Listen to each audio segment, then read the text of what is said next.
तो इन्वेस्टर्स, जैसे कि आपको पता होगा कि इनकम टैक्स डिपार्टमेंट ने एडवांस में ही नए ITR-1, ITR-3 और ITR-4 के फॉर्म्स नोटिफाई कर दिए हैं for filing income tax return of the year 2025-26।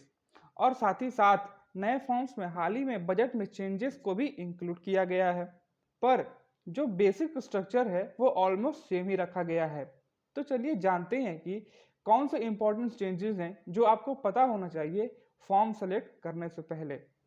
तो फ्रेंड्स, पहला है, अब आप ITR-1 और ITR-4 के अपडेटेड फॉर्म्स में लॉन्ग टर्म कैपिटल गेन्स का एग्जेम्पशंस सेक्शन 112 के अंडर डिक्लेयर कर सकते हैं, और वो भी 1,25,000 तक। अगर एग्जाम्पल के थ्रू समझे तो जैसे कि अगर आप लिस्टेड इक्विटी शेयर या इक्विटी ओरिएंटेड म्यूचुअल फंड्स बेचे हैं तो जो गेन हुआ है वो आप यहाँ दिखा सकते हैं। इससे यह फायदा होगा कि जिन लोग को सिर्फ एग्जेम्प्ट कैपिटल गेन्स रिपोर्ट करना है उन्हें जरूरी नहीं है कि वो कॉम्प्लेक्स फॉर्म को चूज करें। अब ITR-1 या ITR-4 से भी काम हो जाएगा।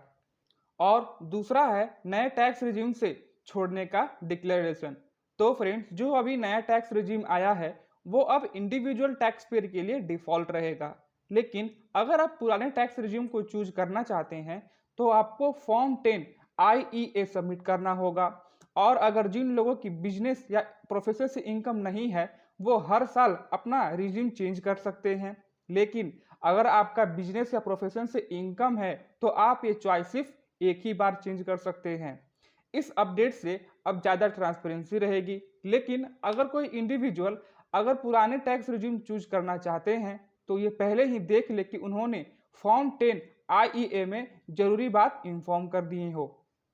और तीसरा है ITR-3 में कैपिटल गेन्स की डिटेल रिपोर्ट, क्योंकि यूनियन बजट 2024 में कैपिटल गेन्स टैक्सेशन में कुछ बड़े चेंजेस आए हैं जिसका एम है गवर्नमेंट के लिए सिंप्लीफिकेशन, जैसे कि लिस्टेड सिक्योरिटीज के लिए 12 महीने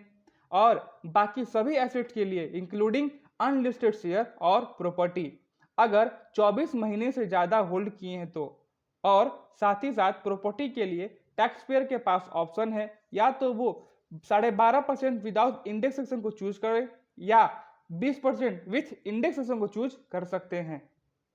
क्योंकि ये चेंजेस 23 जुलाई 2024 से अप्लाई हो गए थे, जिस वजह से ITR-3 के फॉर्म को उसके अकॉर्डिंग अपडेट किया गया है, जहां शेड्यूल CG में अब अलग से कॉलम है जहां आप अपने संपत्ति या फिर एसेट के ट्रांसफर जो अप्लाई डेट से पहले या बाद में हुए हैं वो रिपोर्ट कर सकते हैं, जिससे कैपिटल गेन्स कैलकुलेट करने में क्लैरिटी रहेगी।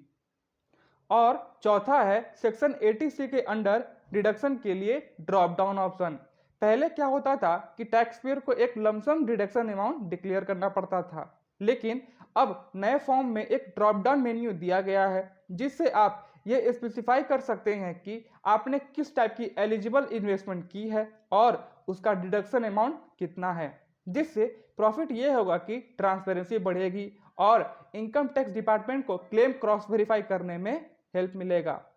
तो फ्रेंड्स, यह था इंपॉर्टेंट अपडेट जिससे सिंपल फॉर्म में एग्जेम्प्ट कैपिटल गेन्स को इंक्लूड करने से,